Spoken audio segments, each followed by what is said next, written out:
ओम शांति।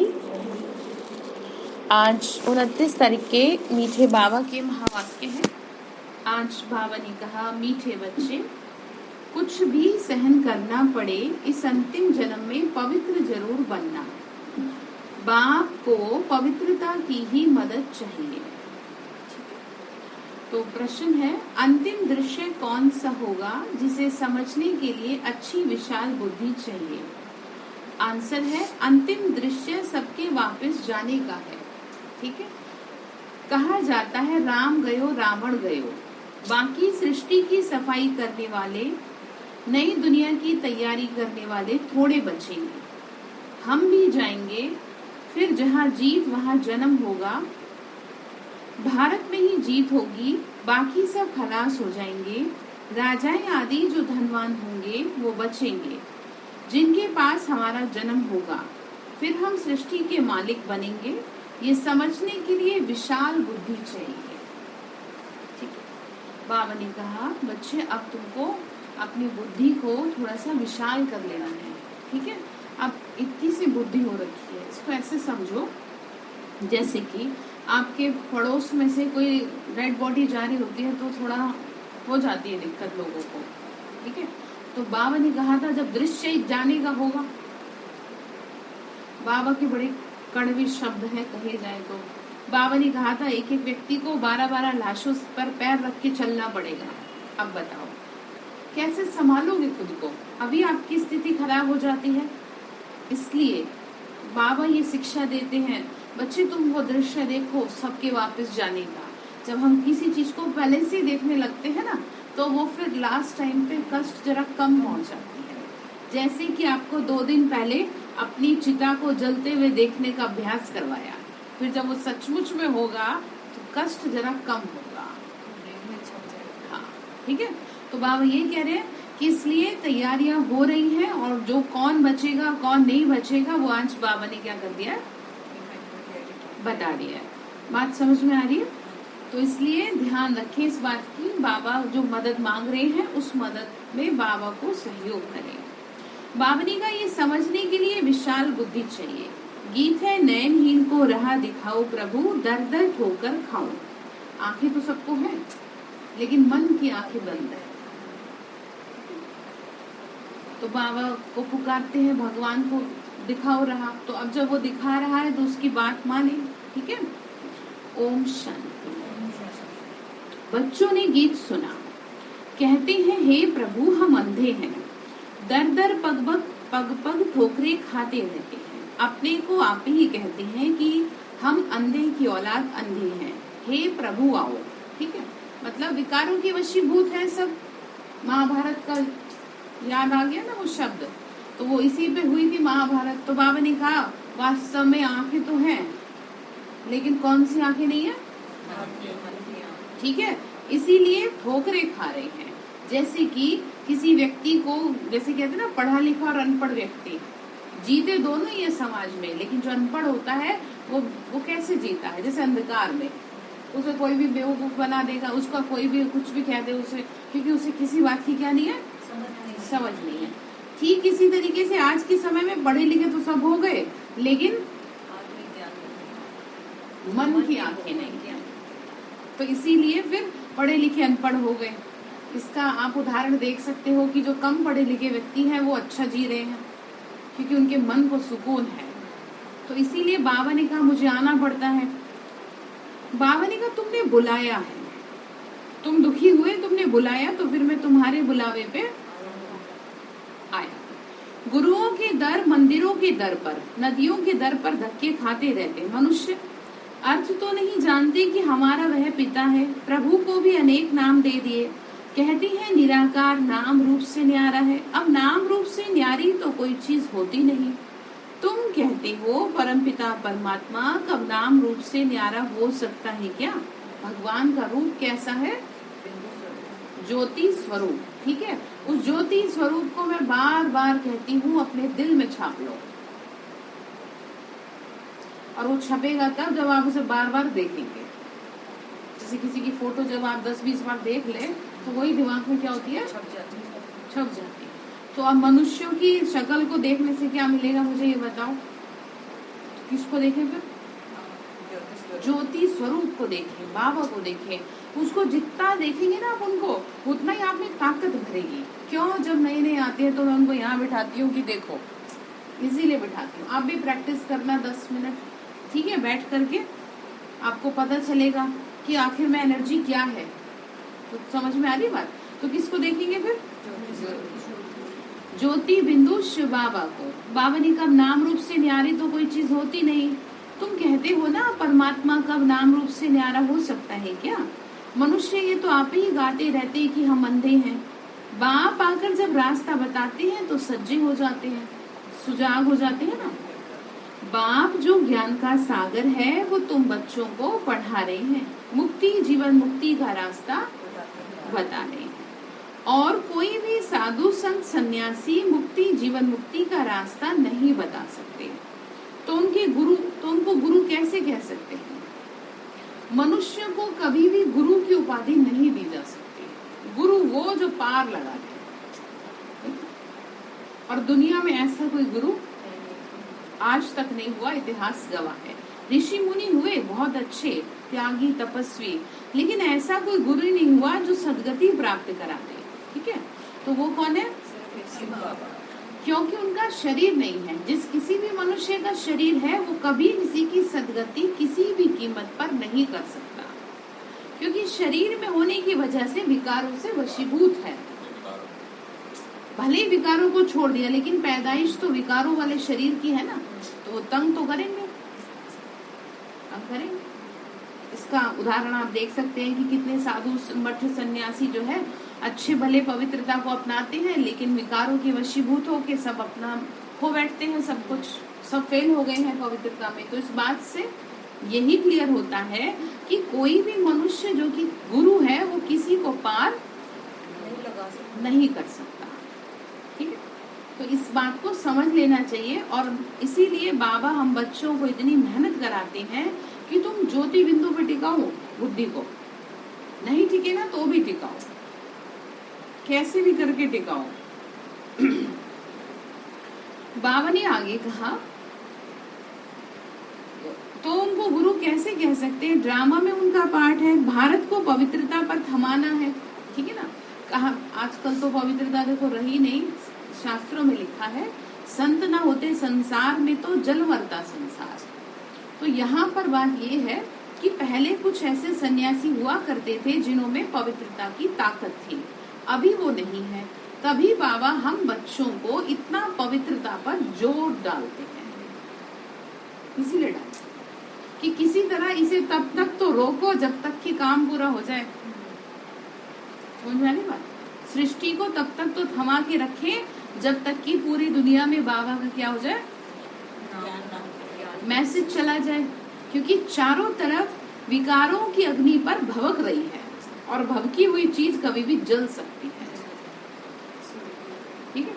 इसीलिए बाबा हम बच्चों को कहते हैं कि बच्चे तुम तो ऐसे रहो, अलर्ट रहो, तुमसे किसी भी कीमत पे गलती नहीं होनी चाहिए। क्योंकि अगर तुमने ही गलती कर दी तो फिर कैसे सृष्टि थमेगी? ठीक है? बाबा की 90% मुरली पवित्रता पर इसीलिए होती है क्योंकि जो फाउंडेशन है वो यही है।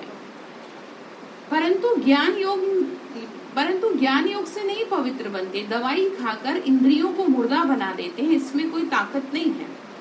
बाबा ने कहा पवित्रता ना ज्ञान योग से अपनाई जाती है। इसके लिए दुनिया में कोई मेडिसिन नहीं है कि आप पवित्रता को अपना ले। चलो हमें छोड़ो, जो शंकराचार्य है वो तो बाल ब्रह्मचारी पवित्र होते हैं और उनमें स्पेशली नियम है, जो बाल ब्रह्मचारी नहीं होगा उसको एंट्री नहीं देंगे।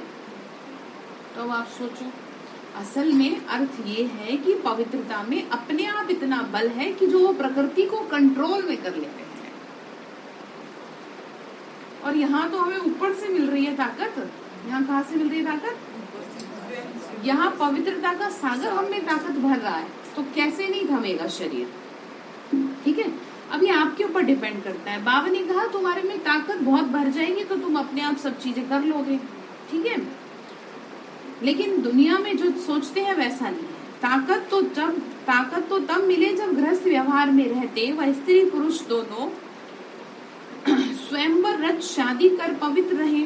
उसको कहा जाता है बाल ब्रह्मचारी युगल। जैसे बाबा ने कराई थी उषा दीदी और रमेश भाई की, है ना, गंधर्वी विवाह कराया था, ठीक है, एक जोड़ा बाबा के थे हमारे ऐसे, आप तो जानते होंगे। तो बाबा ने कहा वो है फिर बाल ब्रह्मचारी युगल। यहाँ भी बाप से बल मिलता है, जैसे मजबूरी में कईयों को करना पड़ता है। अब दोनों चलते हैं ज्ञान में, तो अब दोनों में खुद में चाहिए ना मजबूती, बाबा स्पष्ट करते हैं। देखो वो ना पिता है, ये बात अब बहुत अच्छी तरह बुद्धि में बिठा लो। और एक माता पिता अपने बच्चों को हर अच्छी से अच्छी, बुरी से बुरी बात की समझा नहीं देते हैं, उन्हें हर बात बताते हैं कि क्या सही है और क्या गलत है, कोई तीसरा नहीं बताएगा। इसीलिए बाबा मुरलियों में बिल्कुल क्लियर बात बोलते हैं, जो कि किसी में ताकत नहीं है ऐसी बातें बोलने की। कोई क्यों बोलेगा वो, ठीक है, तो क्योंकि पिता है ना, पिता है इसलिए बोलता है। पिता नहीं बच्चे को बचाएगा तो कौन बचाएगा बताओ। पिता नहीं शिक्षा देगा, माँ नहीं शिक्षा देगी तो कौन देगा। माँ को तो बताना पड़ेगा ना बच्चे को। तो बाबा भी, हम ब्रह्मा बाबा हमारी माँ है, ठीक है ना, उन्होंने हमें ये ज्ञान दिया, तो बाबा ने बल दिया उस ज्ञान को अमल करने का। परमपिता परमात्मा ही पवित्र मार्ग स्थापन करते हैं। सतयुग में देवी देवता पवित्र प्रवृत्ति मार्ग वाले थे, उनको पवित्र रहते भी बच्चे थे। मनुष्य ये नहीं जानते कि परमपिता परमात्मा कैसे बैठ उन्हों को ताकत देते हैं। अब ये बात समझने की, ये किसी को समझ में नहीं आती, ठीक है। बाबा ने कहा ताकत देने वाला कौन है, सर्वशक्तिवान, ठीक है। तो जब आप बुद्धि जोड़ेंगे तभी तो ताकत मिलेगी। अब डॉक्टर के पास तो जाना पड़ेगा ना दवाई लेने के लिए, तो डॉक्टर अर्थात कहाँ जाना पड़ेगा, परम धाम, वहीं पे क्लिनिक है बाबा का। बाबा कहते हैं मैं रूहानी सर्जन हूँ, ठीक है, आत्मा में जो रोग लगे ना उसको निकालना है मेरे को। बाबा ने बड़ा सख्ती से मुरली चलाई है आज। यहाँ भी बाप से बल मिलता है। परमपिता परमात्मा ही आकर पवित्र मार्ग स्थापन करते हैं। सतयुग में देवी देवता पवित्र प्रवृत्ति मार्ग वाले थे। मनुष्य नहीं समझते कि कैसे ताकत मिलती है, जो घर गृहस्थ में रहते भी नगन नहीं होते। द्रौपदी ने पुकारा था कि यह दुशासन हमको नगन करते हैं। ऐसे यहाँ भी बहुत बच्चियां पुकारती हैं कि आकर हमको 21 जन्मों के लिए नगन होने से बचाते हैं। द्रौपदी कोई एक नहीं थी, तुम सब द्रौपदियां हो। तुम बच्चों को शिक्षा मिलती है। भल पति तुम्हें मारे पीटे, परंतु तुमको सहन करना है, क्योंकि पवित्र होने बगैर तुम पवित्र दुनिया के मालिक नहीं बन सकते। बाबा ने कहा कल्प कल्प तुम माताएं ही शिव शक्तियां बनी हो। जगदम्बा सरस्वती की शेर पर सवारी दिखाती है, तुम ही हो। तो ताकत तो भरनी पड़ेगी ना, आत्मा है यहाँ पर, ठीक है। आत्मा सबको देखो, चाहे बात भाइयों की हो चाहे बात बहनों की हो, सहन तो सबको करना पड़ता है। जैसे कल बाबा ने कहा कि समझाओ, तो कई बहनें नहीं समझती, तो बाबा ने कहा करना पड़ेगा। भगवान हमसे इस समय पवित्रता की भीख मांग रहे हैं, ठीक है। वो इसलिए कि तुम अगर मुझे सहयोग करो तो मैं पवित्र दुनिया को जल्दी से स्थापन कर दूं, ठीक है। और मुझे ये बताओ कि साफ सुथरा जीवन को रखने में बुराई क्या है, क्या बुराई है? बाबा ने देखो सबसे बड़ी बात ये, बाबा ने बहुत स्पष्ट कहा है कि जब शरीर में रोग लग जाएंगे तब अगर तुम पवित्रता को अपनाओगे तो उससे कोई फायदा नहीं है। जैसे जब बाहर वातावरण खराब हुआ तब बाहर का खाना छोड़ा, उससे क्या फायदा, तब तो आपका बस नहीं चला, नहीं तो आप तब भी खा लेते, उसके नंबर नहीं है। अपनी कर्मेंद्रियों पर कंट्रोल चाहिए, चाहे वो जीभ हो, ठीक है। होता है ना अंदर से लालसा होती है खाने की, चाहे कैसा भी गंद कोरा हो फिर भी खाने की मन में जैसे खींचेगा। तो बाबा ने कहा तुम सहन नहीं कर सकते, अपने भी कंट्रोल नहीं कर सकते हो, तो तुम फिर क्या करोगे। जैसे आप अपने बच्चों को कह दो कि तुमसे इतना सा काम नहीं होता, तो तुम जीवन में क्या करोगे। तो अब आपसे बाबा क्या कहते हैं कि तुमसे अपनी जीभ पे कंट्रोल नहीं होता, तो तुम 5 विकारों को कैसे जीतोगे? जीत तो बहुत छोटी सी है इसमें। ठीक है, पावन दुनिया माना ईश्वरीय दुनिया। तो राम आकर राम राज्य स्थापन करते हैं। पवित्रता फर्स्ट है। काम विकार कितना बलवान है। अच्छे अच्छे मनुष्य भी कह देते हैं इम्पॉसिबल जो कोई पवित्र रह सके। अरे सतयुग में देवी देवताएं संपूर्ण निर्विकारी थे। तुम महिमा गाते हो कि सर्वगुण संपन्न हो। हम नीच पापी हैं तो उनको बनाने वाला कोई तो होगा, यानी देवताओं को क्यों महिमा गाई ऐसे? और मुझे ये बताओ कि क्यों दुनिया में पवित्रता का मान है? कुछ तो कारण होगा। भारत देश में आज भी पवित्रता पर बहुत मान है और इसीलिए भारत के आगे स्पेशली कहा जाता है भारत देश महान। और वो महान के पीछे कारण केवल पवित्रता है, क्योंकि बाहर के देशों में कहीं पर भी किसी भी एंगल से लोग सोच भी नहीं सकते। और यहाँ हमें बाबा कितना बड़ा हमारे ऊपर रख रहा है ये ताज कि तुम इसे अपनाओ, क्योंकि तुम ही देवता थे इसलिए अपनाओ। क्योंकि भारत को क्या बनाना है? वो सोचते हैं टेक्नोलॉजी अच्छी हो जाए और क्या क्या अच्छा हो जाए और दुनिया में चीजें बेहतर हो जाए तो क्या हो सके, स्वर्ग बन जाए। असली चीज तो ये है, इससे बनेगा स्वर्ग जब लोगों के मन साफ होंगे। ठीक है, ब्रह्मचर्य व्रत ही खाली सफिशिएंट नहीं है, बहुत डेप्थ में है। ये सिखाया था ना एक दिन, 16 तरह की पवित्रता सिखाई थी। हाँ वो तो है ही, उसमें क्लास कराई थी एक दिन होली पे 2 साल पहले की बात है, जिसमें 16 तरह की पवित्रता बताई थी। 16 ही थी, पता नहीं कितना था। वो चैनल पे होगी, उसको सुनना चाहिए। और भी बहुत है चीजें अगर क्लियर की जाए तो। ठीक है, तो बाप ही आगे दुनिया बना रहे हैं। लोग तो पतित का अर्थ भी नहीं समझते। अरे तुम पुकारते हो हम सब पतित हैं, हे पतित पावन आओ। भारत पवित्र था, डबल सिरताज था। अब तुम हर एक की बायोग्राफी को भी जानते हो। तुम बाप के बने हो। अब किसके बने हैं? इसका मतलब अभी आपको पहचान मिली है। अभी तक तो आप पता नहीं कौन सी दुनिया में चल रहे थे, बस अपना ही परिवार दिखता था, अपना ही दुनिया दिखती थी। जो आपके चारों ओर है वो दुनिया तो है ही नहीं, वो तो सब मरे पड़े हैं। ठीक है, असली दुनिया तो अब बाबा की दुनिया है, ब्राह्मण परिवार की दुनिया है, दैवी दुनिया है। बाबा ने कहा तुमको इस बात की खुशी है कि तुम अब मेरे बने हो। तुमको गॉड फादर ही बुद्धि में याद आता है। अब बाप निराकार है, परम धाम में रहने वाले हैं। ऐसे बाप को बिल्कुल नहीं जानते। कहाँ के रहने वाले? कौन है वो? कैसे दिखते हैं? ठीक है, तो बीच बीच में देख लिया करो। ठीक, एक दिन अभ्यास कराया था ना कि जैसे सोचो कि बाबा परम धाम से उतर आए और पूरे क्लासरूम में लाल लाल प्रकाश ही आपको दिखाई दे रहा है, जैसे कि सूरज तक गया है, ऐसे सोचो, है ना? तो फीलिंग होगी आपको, बीच बीच में देखते रहो। तो क्या कह रहे फिर आगे सुनो। मनुष्य इस समय बहुत दुखी है। मौत का देखो कितना डर लगता है। अब बाबा बोल रहे हैं बच्चे, मौत तो सामने खड़ी है, सामने खड़ी है। पहले खून की नदियां बहेंगी, फिर दूध की नदियां बहेंगी। ठीक है, नदियों से मतलब ये है, ये ऐसा नहीं है कोई नदियों में बहेगा, अनलिमिटेड।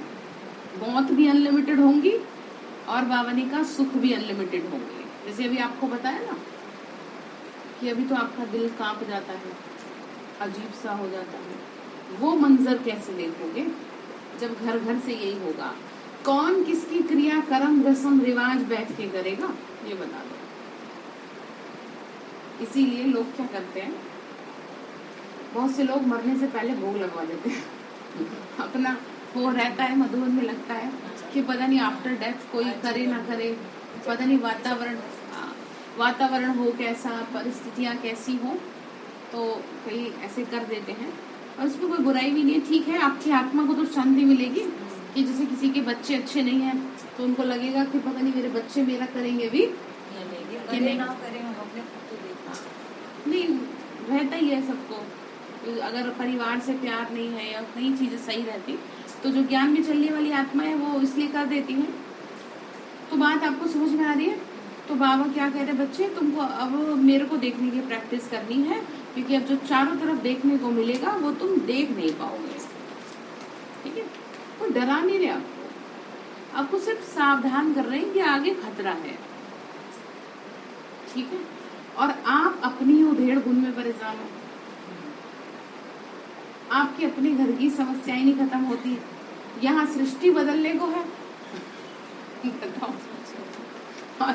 और मैं तो इमेजिनेशन कर रही हूँ और हमको लगता है हम ये हो गया, मेरे घर में हम हो गया। हाँ, मुझे ये बताओ, जब सृष्टि में तहलका मचने लगेगा तो घर की समस्याओं का समाधान निकालोगे, क्या करोगे बताओ? तो ये तो गलत बात है।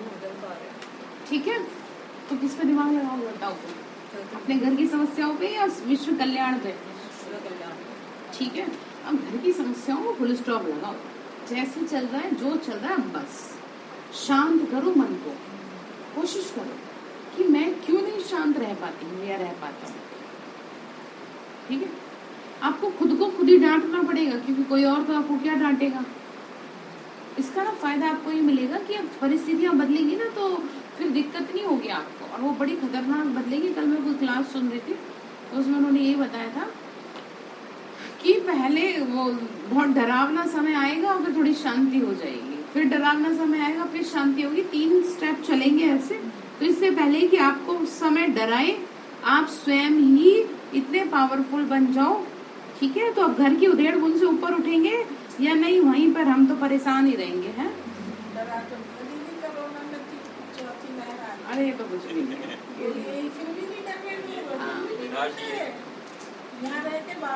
जो असली है ना डर, वो होगा प्राकृतिक आपदाओं का, वो होगा अकाल पड़ने का, जो बाबा ने सीढ़ी के चित्र में क्लियर कर रखा है।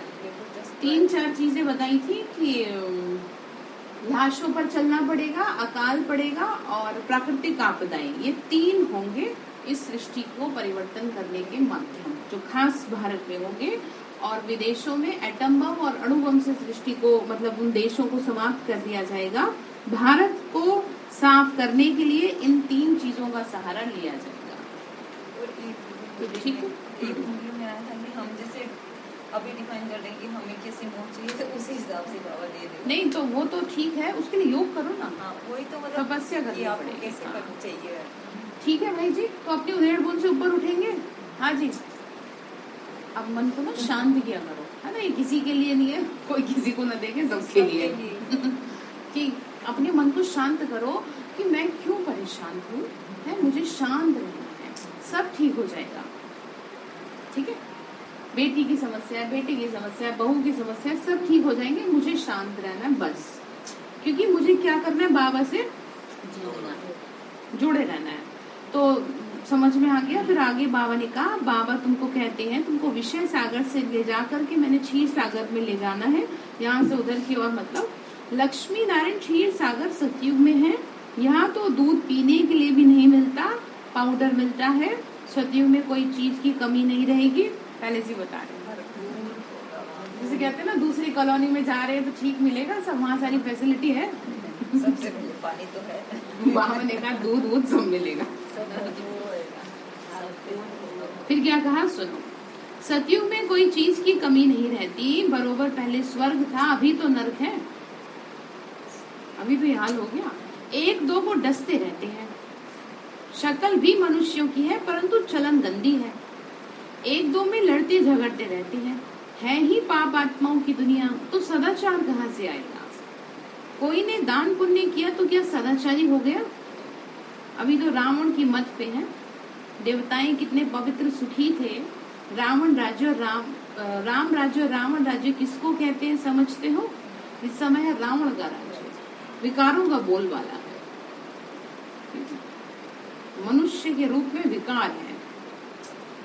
जो दिखाए ना अजीब अजीब से, तो ऐसा कुछ होता थोड़ी है, वो अंदर बैठे हैं ऐसे। इस समय मनुष्य को तो जो पैसा दो उससे पाप ही करते हैं, क्योंकि है ही पाप आत्माओं की दुनिया। अभी तुमको चलना होगा किस पर, बहुत बढ़िया, बाप की श्रीमत पर। तुम समझते हो ना तुमको वर्षा मिल रहा है, सुख मिलेगा, लेकिन ये अंतिम जन्म पवित्र तो बनो। 63 जन्म तुम विकार में गए हो, अब एक जन्म पवित्रता की मदद करो तो पवित्र रहना पड़ेगा। कृष्ण गोरा था, फिर काम चिता पर बैठने से श्याम बने, अब फिर ज्ञान चिता पर बैठने से गोरा यानी स्वर्ग के मालिक बनते हैं। तुम ही देवता थे, अब तुम असुर बन गए। ठीक है, कैसे बन गए? आप देखो ना, आप बहुत अच्छे हो, ऐसे नहीं आप दुनिया वालों जैसे नहीं, आप बहुत अच्छे हो, लेकिन आप विकारों के वशीभूत होकर ऐसे कर देते हो गड़बड़। तभी फिर बाद में आपको रियलाइज होता है कि मुझे ऐसे नहीं बोलना चाहिए था, या तो आप हो ही खराब, पर ऐसे तो नहीं है ना। इसका मतलब आपके अंदर की आत्मा आपको ललकार रही कि ये क्या किया। इसका मतलब आप देव आत्मा हो, आप राक्षस नहीं हो, आप असुर नहीं हो। वो तो आपको लग गए, जैसे कहते हैं ना कि दीमक लग गई है या घर में कुछ खराब चीज हो गई है, उसे निकाल के तो फेंकना पड़ेगा ना। अब वो आपसे तो निकल नहीं रही, तो बाबा करना पड़ रहा है। बाबा को आप में जो लग गया है विकार रूपी कीड़ा, उसको क्या करना पड़ रहा है? हटाना पड़ रहा है जबरदस्ती, क्योंकि आपसे वो क्या नहीं हो रहा, निकल नहीं रहा। और तो फिर बाबा को करने दो। फिर बाबा ने फिर कहा ये चक्र है, पूज्य सो पुजारी। सन्यासी कह देते हैं आत्मा सो परमात्मा, रात दिन का फर्क हो गया। ड्रामा अनुसार सबको गिरना ही है। अब इसका मतलब ये नहीं कि हाँ जो होगा देख लेंगे। आपको बुद्धि तो दी है ना, आपको बुद्धि दी है। इसको ऐसे समझो जैसे कि दो बच्चे हैं आपके, ठीक है, और दोनों को आपने बराबर पैसे दिए। एक ने उस पैसे से बहुत बड़ा बिजनेस खड़ा कर दिया, दूसरे ने सब कुछ खराब कर दिया। अब मुझे ये बताओ कि माँ बाप की गलती है इसमें?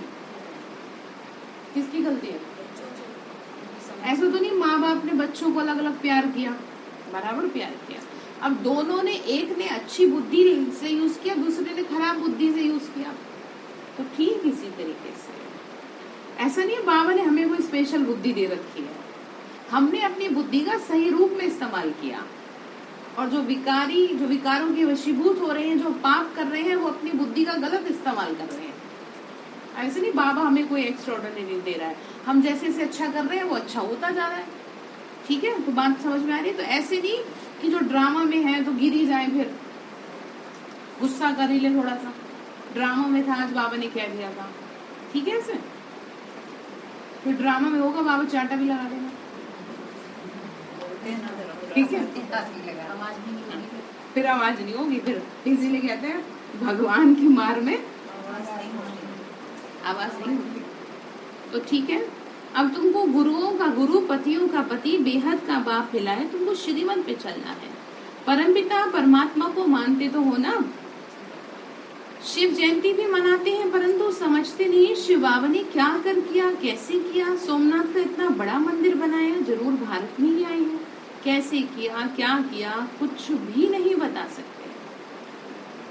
ये भी परंपरा से चला आया है। गंगा का मेला, कुंभ का मेला कहते हैं, परंपरा से चला आता है। ये सब उल्टा बताते हैं। क्या सतयुग में ही, बाबा ने कहा, क्या सतयुग से ही दुनिया पतित थी? जो कुछ बताते हैं अर्थ कुछ भी नहीं समझते।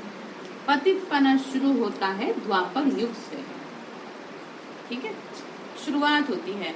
और कलयुग के अंत में आते आते आत्मा बिल्कुल काली हो चुकी है, पूरी पतित हो चुकी, कोई कला नहीं रही, बिल्कुल खत्म है आत्मा की चार्जिंग, उसकी बैटरी खाली हो चुकी है। और बस ये जबरदस्ती खींचा जा रहा है। कितने दिन खींच लोगे अगर चार्जिंग नहीं लोगे? और चार्जिंग है पवित्रता, और वो लेते नहीं बाबा से ताकत। बाबा ने क्या कहा फिर?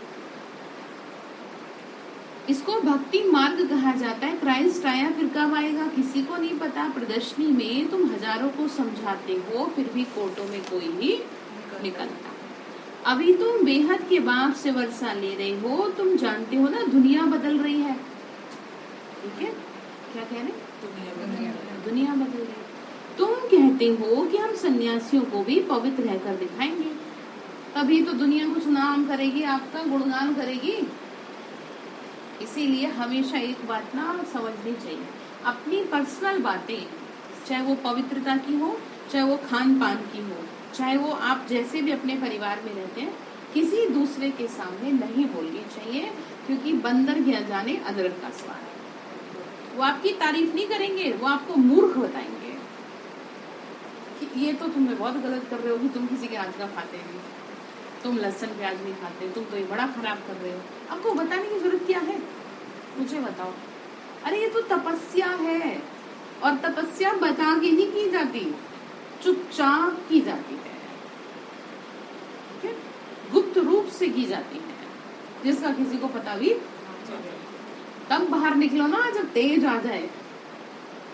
क्यों बाबा कहता है बच्चे तुम जैसे हो वैसे चलते रहो, साधारण वेशभूषा में बैठा के रखा है आपको, क्योंकि दुनिया को तभी तो दिखाएगा ना कि देखो ये भी तुम्हारे जैसे ही है, ये कैसे बन गए देवता, तुमसे बना नहीं गया। अभी तो लक्ष्मी नारायण कहा गया। हाँ, गृहस्थ व्यवहार का गुणगान तभी है कि आपको परिवार में रह करके सबके सामने बाबा अंत में लाएगा कि जिसने कहा, दुनिया ने कहा कि ये तो संभव ही नहीं है, बाबा फिर खड़ा करेगा। देखो ये भी गृहस्थ में ही रहते थे, इनके भी तुम्हारे जैसे बच्चे थे, सारी टेंशन थी, कोई प्यार भी नहीं करता था, कोई करता भी था पर फंसे नहीं। देखो पॉइंट की बात है, ऐसा नहीं है कि कोई नहीं करता तभी हम यहाँ आए, जैसे हमें थोड़ी कोई समस्या थी जो हम ज्ञान में आए, क्योंकि लोग उल्टा बड़ा जल्दी ले लेते हैं। कहेंगे ये तो दुखी थे इसलिए आ गए, परेशान थी इसलिए आ गए। अरे ये थोड़ी कोई बात होती है, आत्मा को अट्रैक्शन था परमात्मा से इसलिए आ गई। जैसे कि कोई मस्जिद में जाता है, कोई गुरुद्वारे में जाता है, उसका मतलब थोड़ी वो दुखी है, उसको अच्छा लग रहा है जाना इसलिए जा रहे हैं, ठीक है? तो दुनिया बदल रही है तो आप भी बदलोगे या जी नहीं हम तो ऐसे ही रहेंगे बस, है भाई जी? बदलेंगे ना। भगवान का नाम बाला करके दिखाना, और भगवान का नाम इसी में है कि जो आपके जीवन से दुनिया सीखे कुछ, ठीक है? तो तुम कहते हो कि हम सन्यासियों को पवित्र रह के दिखाएंगे, बाबा ने कहा आगे चलकर मानेंगे कि इनको शिक्षा देने वाला तो सचमुच में परमात्मा है। तुम सिर्फ ये सिद्ध कर बताओ कि बाप सर्वव्यापी नहीं है, गीता श्री कृष्ण ने नहीं गाई, उनकी तो एकदम आबरू, तो उनकी एकदम आबरू चट हो जाए, ये सब पिछाड़ी में होगा, मतलब लास्ट में। तुम बच्चे भी समझते हो परमपिता परमात्मा हमारा पिता है। पहले सूक्ष्म वतन में ब्रह्मा विष्णु शंकर ये रचना रचते हैं। ब्रह्मा है प्रजापिता, ब्रह्मा ही ब्राह्मण पैदा करते हैं, इसीलिए शास्त्रों में वर्णित है कि ब्रह्मा के मुख से ब्राह्मण निकले। अब ऐसे थोड़ी किसी के मुंह से जादू मंत्र से ब्राह्मण निकलेंगे, ज्ञान से हम निकले। कितनी दुनिया बन गई बाबा की, यहाँ है असली बात समझने, ठीक है? ब्रह्मा ने संकल्प से सृष्टि रची, तो ये सृष्टि रची, दैवी सृष्टि की स्थापना कर ली, ठीक है? वह है कुख वंशावली, शिव बाबा की मुख वंशावली ब्राह्मण तुम हो, सबसे ऊंचे। बाप की श्रीमत में चलने से तुम पावन बनने वाले हो, देहधारियों को भूल जाना है, स्पष्ट कह रहे हैं। अब सबसे बुद्धि हो हटा दो, अब अपनी राम धुन में रहो, ठीक है? कौन सी राम धुन? बाबा की धुन में रहो, अपने मस्त रहो, खुश रहो, खाओ पियो, बताओ बाबा ने क्या कमी दे रखी है आपको? दुनिया वालों के हिसाब से देखो तो आप बहुत सुखी हो, और आपको ऐसा लगता है पता नहीं मैंने क्या कर दिया था जो मुझे इतना दुख हो रखा है। अरे आपको अपने मुंह पे चमाट लगानी चाहिए।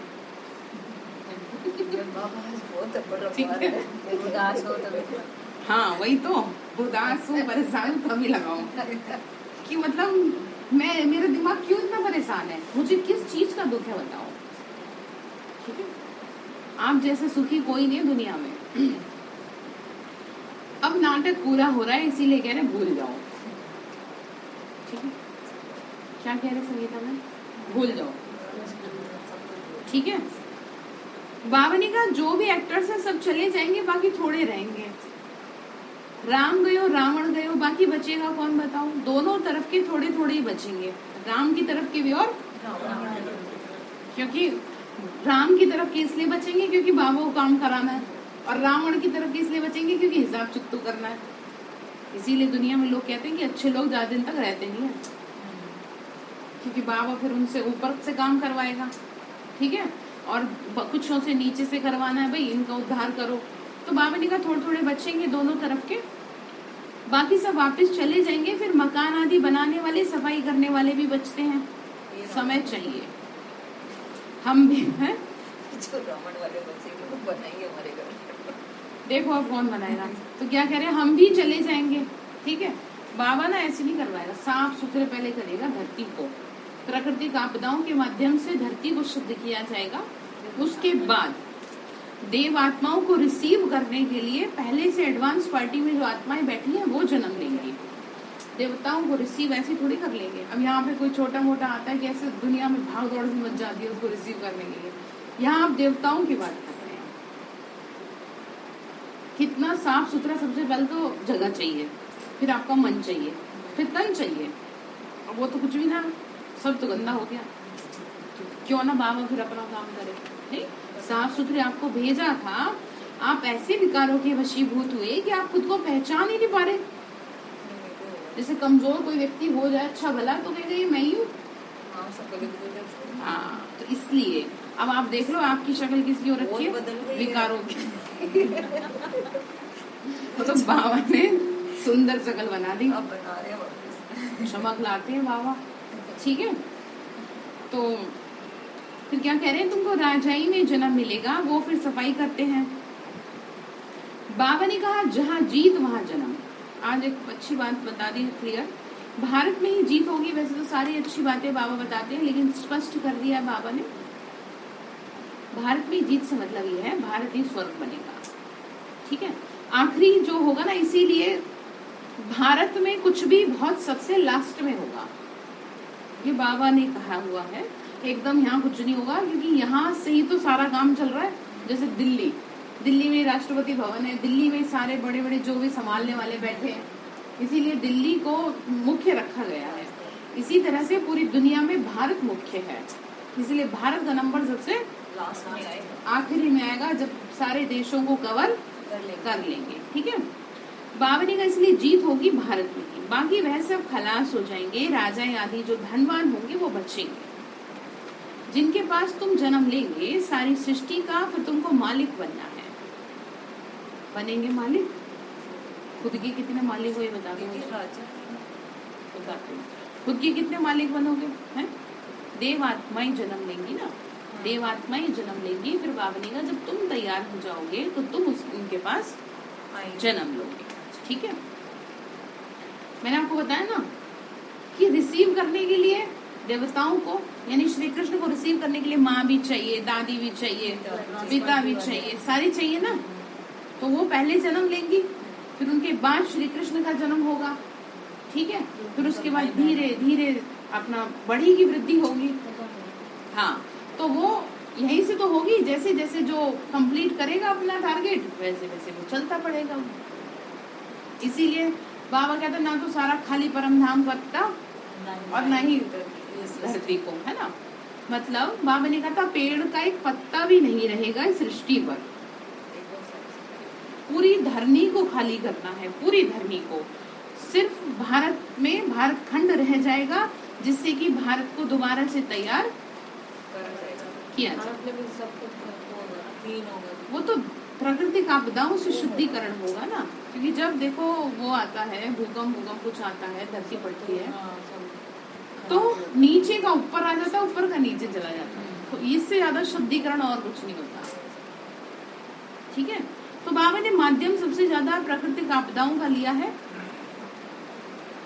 फिर क्या कह रहे हैं कि बाबा ने कहा कि हाँ राजा आदि जो धनवान होंगे वो बचेंगे, ठीक है।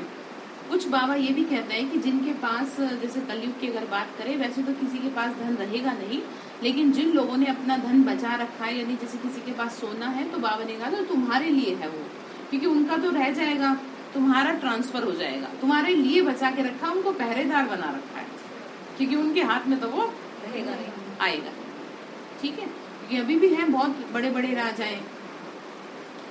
तो बाबा ने फिर आगे कहा कि तुमको मालिक बनना है, ऐसे भी नहीं यहाँ का धन दौलत कोई तुमको वहां काम में आएगा, ठीक है। शुद्ध हो जाएगा ना, है यही का, लेकिन शुद्ध होके तुम्हारे पास आएगा। यहाँ की मिल्कियत तो वर्थ नॉट ए पेनी है, मतलब कौड़ी तुल्य है। वहाँ सब कुछ नया बन जाएगा, हीरे जवाहरातों की खानियां भरपूर होंगी, नहीं तो महल कहाँ से बनेंगे। कितनी बुद्धि चाहिए समझने की, बाबा ने कहा। इसीलिए तो कहते हैं ये जो एक एक ज्ञान है, ये क्या है आपका हीरे तुल्य है। जितना जिसने बुद्धि में इस ज्ञान को बिठाया है उतना ही वो स्वर्ग में धनवान बनेगा। ठीक है, तुम बच्चे अभी डबल अहिंसक बनते हो। तुम जानते हो हम कोई भी हिंसा नहीं कर सकते। यहाँ तो डबल हिंसा है। सतयुग में हिंसा होती नहीं है, उनको ही स्वर्ग कहा जाता है। बाबा कहती हैं तुम समझते हो ना, ये ज्ञान साहूकारों के लिए मुश्किल है क्योंकि बुद्धि में पैसा फंसा पड़ा है। ठीक है, जिसकी बुद्धि में धन दौलत फंसी हुई है उसकी बुद्धि भगवान से नहीं लग सकती, वो कितना ही चाह ले। ठीक है, लेकिन बहुत से बाबा के बच्चे जो बाबा को बुद्धि से समर्पित हो जाते हैं, फिर बाबा उनको मदद करता है। बाबा है गरीब निवास, शिव बाबा तो दाता है। फिर ये मकान आदि सब तुम्हारे लिए है। विश्व का मालिक तुमको ही बनाते हैं, तो फिर मैं नए मकान में क्यों बैठूं? बाबा ने कहा तुम्हारे लिए है। ये बाबा कहे हम तो नहीं बैठेंगे। बाबा कहते हैं मैं नहीं बैठता तो तुम कैसे बैठेंगे? शिव बाबा कहते हैं मैं अभोक्ता असोचता हूँ। अभोक्ता असोचता का अर्थ क्या है यह तुम भी जानते हो। इसका मतलब ये है कि जिसका शरीर ही नहीं है वो क्या बोलेगा, उसको किसी चीज की जरूरत नहीं है। ठीक है, परमात्मा ही तो ऐसा है, बाकी तो सबको चाहिए हर चीज। तो बात आपको क्या समझ में आई फिर? हाँ जी, क्या समझ में आया? बाबा ने इतनी आज सख्ताई से मुरली चला दी एकदम। एक तरफ स्वर्ग भी बता दिया, दूसरी तरफ नरक भी बता दिया। ठीक है, तो एक बात समझ लीजिए, ब्रह्मचारी से पहले अपने मन को भी शुद्ध करना जरूरी है। आपके मन में अगर किसी भी तरह का व्यर्थ है तो वो अपवित्रता है। चाहे वो बच्चों की टेंशन हो, चाहे वो खुद की टेंशन हो, चाहे वो XYZ कुछ भी हो, वो अपवित्रता है। आपकी बुद्धि साफ नहीं है तो आप फिर क्या साफ रहोगे? अच्छा, मीठे मीठे सिक्की लते बच्चों प्रति माता पिता बाप दादा का याद प्यार और गुड मॉर्निंग। रूहानी बाप की रूहानी बच्चों को नमस्ते। हम रूहानी बच्चों की रूहानी माता पिता बाप दादा को नमस्ते। नमस्ते बाबा, नमस्ते। शुक्रिया बाबा, शुक्रिया बाबा, शुक्रिया। उदाहरण के लिए मुख्य सार है, अब नाटक पूरा हो रहा है, वापस घर चलना है, इसीलिए पावन जरूर बनना है। कोई भी देहधारी को याद नहीं करना। ठीक है, लेकिन ऐसा भी नहीं किसी से बात भी ना करे। सबसे हाय हेलो ओम शांति जो भी आपका नमस्ते राम राम चलता है, सबसे बोलते चलते रहो, लेकिन किसी में अपनी भावनाओं को बंधने मत दो। समझ में आया? भावनाएं अपनी किसी से बंधने मत दो, बड़ा कष्टकारी होगा। ठीक, तो यहाँ पर इसका मतलब यही है। दूसरी पॉइंट है, बाप से बल लेकर इस अंतिम जन्म में स्त्री पुरुष साथ में रहते भी पवित्र बन के दिखाना। बेहद का बाप मिला है तो उनकी श्रीमत पे जरूर चलना। वरदान दिया बाबा ने, अपने देवताई संस्कारों को इमर्ज कर दिव्यता का अनुभव करने वाले व्यर्थ से इनोसेंट अविद्या स्वरूप भाव। कौन से संस्कार भरे आप में? देवताई संस्कार भरे हैं। अब उसको इमर्ज करो। जब आपको गुस्सा आए तो एक सेकंड के लिए सोचो, देवी क्या गुस्सा करती है? जब आप जोर से चिल्लाओ तो आप सोचो किसी देवता को देखा मैंने जोर से चीखते हुए। जब आपका मूड खराब हो कभी सोचो मंदिर में तो कोई नहीं उदास बैठता ऐसी देवी, मैं क्यों बैठूं? क्या इमर्ज होने लगेंगे आपके? देवताई संस्कार। ठीक है, क्योंकि आपको यही बातें परेशान करती है और क्या है, प्रैक्टिकल चीज समझ लो ना। जब आप बच्चे अपने सतयुगी राज्य में थे, यानी जब देवता थे, तो व्यर्थ व माया से इनोसेंट थे, कुछ पता नहीं था, निर्दोष एकदम। इसीलिए देवताओं को सेंट व महान आत्मा कहते हैं। तो अपने वही संस्कार इमर्ज कर व्यर्थ के अविद्या स्वरूप बनो। मतलब आप ऐसे हो जाओ आपको पता ही नहीं हो कुछ भी फालतू। जैसे बच्चा होता है, उसके पास बैठ के कोई कितनी बातें कर रहा हो उसे सुनाई नहीं देगा, सुन भी रहा होगा तो दिमाग नहीं चलेगा। तो आप भी फालतू की चीजों से ऐसे हो जाओ। ठीक है, समय श्वास बोल कर सब में व्यर्थ की अविद्या अर्थात इनोसेंट सबसे अलग। जब व्यर्थ की अविद्या होगी तब दिव्यता स्वतः और सहज अनुभव होगी। इसीलिए ये नहीं सोचो कि पुरुषार्थ कर तो रहे हैं, लेकिन पुरुष बन इस रथ द्वारा कार्य कराओ। यहाँ पुरुष से मतलब है आत्मा, कोई स्त्री पुरुष की बात नहीं है यहाँ पर। पुरुष अर्थात आत्मा, मैं आत्मा इस सृष्टि इसके शरीर की मालिक हूँ और अब इससे काम कराओ। ठीक है, पुरुष बन इस रथ द्वारा कार्य कराओ, एक बार की गलती को दोबारा रिपीट ना हो। ठीक है, भगवान भी बार बार माफ नहीं करता, ध्यान रखना। तो इसीलिए एक बार की गलती को दोबारा से रिपीट नहीं हो, इस बात का आपको ध्यान रखना है। तो कौन से संस्कार इमर्ज करेंगे? किससे इनोसेंट बनेंगे? व्यर्थ से, माया से। ठीक है, आपको फर्क ही नहीं पड़ना चाहिए, जो है सब ठीक है।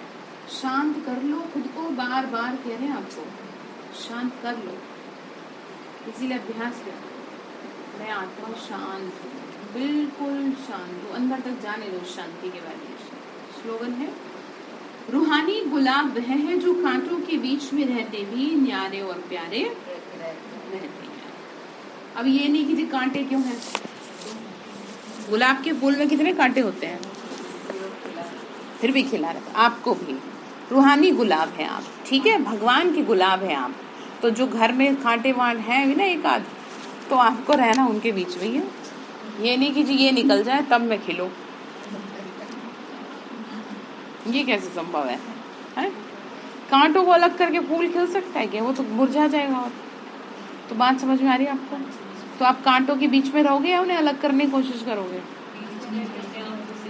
ठीक है, ठीक है भाई जी, क्या कह रहे हैं? रूहानी गुलाब वह है जो कांटों के बीच में रहते भी न्यारे और प्यारे। अच्छा, ओम शांति।